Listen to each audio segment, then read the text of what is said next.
के पास वो सभी जमीन अभी भी है। उन्होंने ये बात भी कही कि हम विवाद से पहले वाली स्थिति में आ चुके हैं। इसके साथ ही नरवणे ने यह भी कहा कि भारत और चीन का कई मुद्दों पर तनाव है और ये समूचे एलएसी पर दिखता भी रहता है। उन्होंने ये बात भी कही कि अभी दोनों ही सेनाएं पीछे भले ही हट गई हों, लेकिन तनाव की वजह से नियमित गश्त शुरू नहीं हुई है। ड्रग्स मामले में एनसीबी की टीम ने बड़ी कार्रवाई करते हुए एक्टर एजाज खान को गिरफ्तार कर लिया है। एजाज खान को मुंबई एयरपोर्ट से हिरासत में लिया गया। इसके अलावा एजेंसी ने ड्रग्स सिलसिले में मुंबई के 2 ठिकानों पर भी छापेमारी की।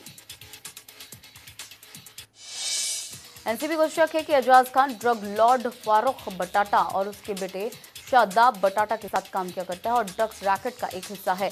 बता दें कि एजाज से मंगलवार रात एनसीबी ने घंटों पूछताछ की। इसके बाद से उन्हें गिरफ्तार किया गया। गौरतलब है कि इससे पहले एनसीबी ने ड्रग लॉर्ड फारूक बटाटा से करीब 8 घंटे तक पूछताछ की, फिर उसे जाने दिया। फारूक के बेटे शादाब को भी पिछले हफ्ते ही एनसीबी ने एक छापेमारी के दौरान गिरफ्तार किया था। उसके पास से करीब 2 करोड़ रुपए की ड्रग्स की खेप भी बरामद की गई थी।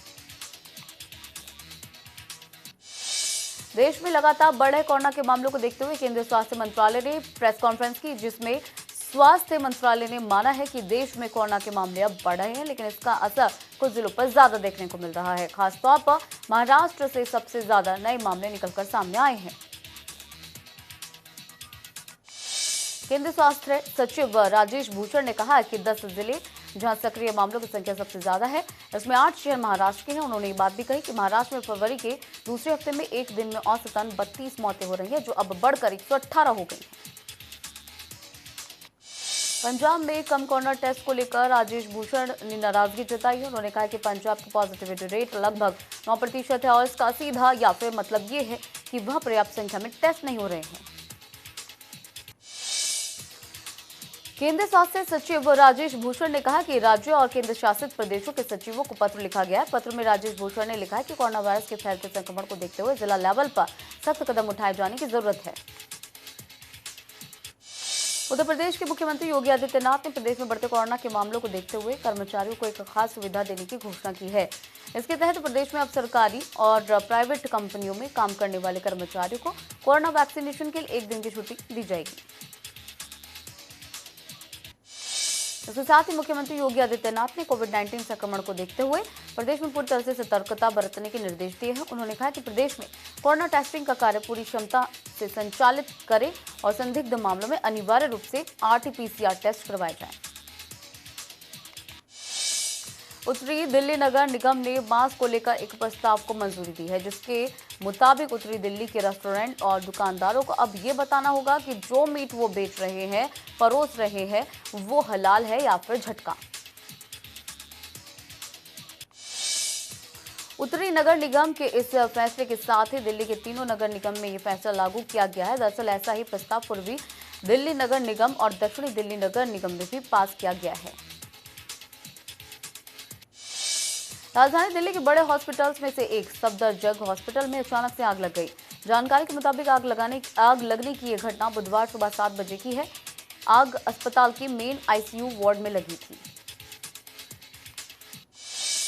वहीं सफदरजंग हॉस्पिटल में आग लगते ही दमकल की 10 गाड़ियां मौके पर पहुंची। आग को काबू पाया गया और इस दौरान आईसीयू में से 50 से ज्यादा मरीजों को भी बचाया गया।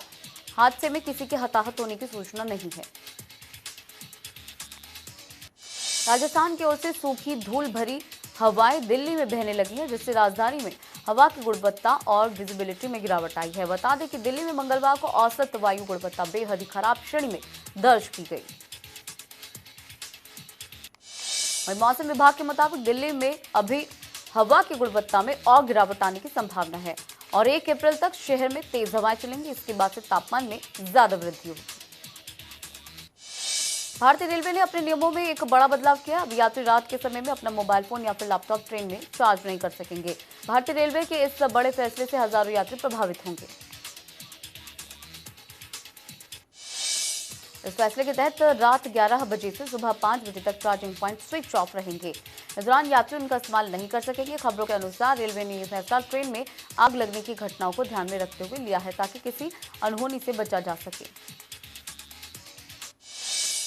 तेलंगाना के मंत्री मल्ला रेड्डी का एक वीडियो सोशल मीडिया पर वायरल हो रहा है, जिसमें मल्ला रेड्डी हैदराबाद में कबड्डी प्रतियोगिता के दौरान गिर जाते हैं। हालांकि गनीमत ये रही कि इस दौरान उन्हें चोट नहीं लगी।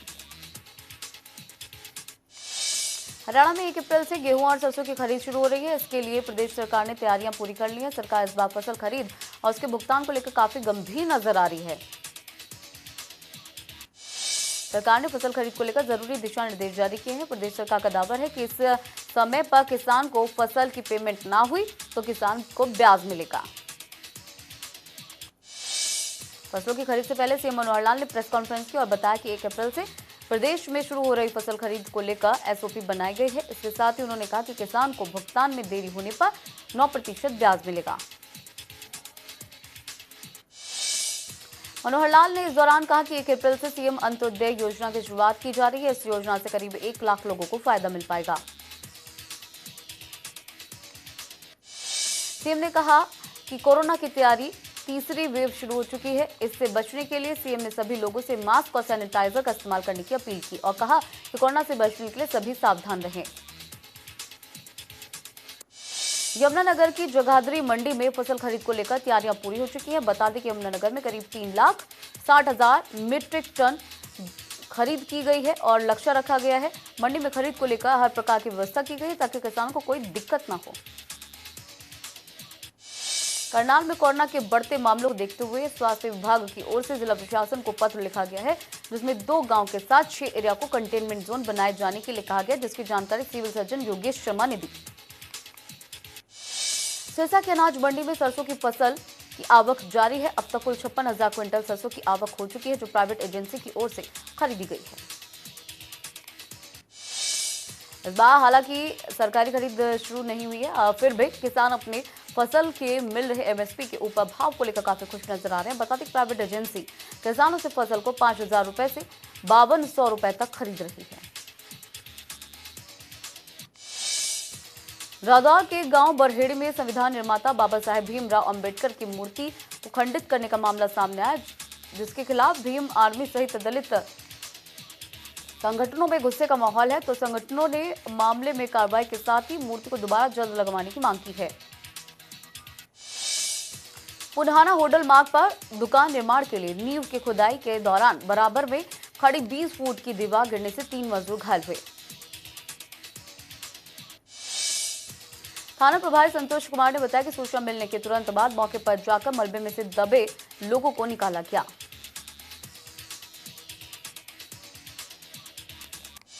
गैंगस्टर कुलदीप उर्फ फज्जा को फरार करवाने में अहम भूमिका निभाने वाले शार्प शूटर ऋतिक उर्फ रिंकू को पुलिस ने गुरुग्राम के फरूख नगर से गिरफ्तार किया।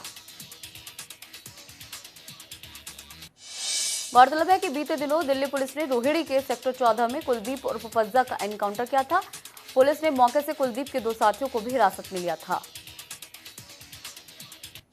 पंजाब के मशहूर गायक दिलजान की एक सड़क हादसे में मौत हो गई। हादसा मंगलवार को अमृतसर के जंडियाला गुरु के पास हुआ। करनाल के रेलवे रोड पर रफ्तार का कहर देखने को मिला, जहां एक तेज रफ्तार कार खंबे से टकरा गई। इस हादसे में चालक घायल हो गया। स्थानीय लोगों के मुताबिक कार चालक नशे में पूरी तरह से धुत था, जिसकी वजह से हादसा हुआ।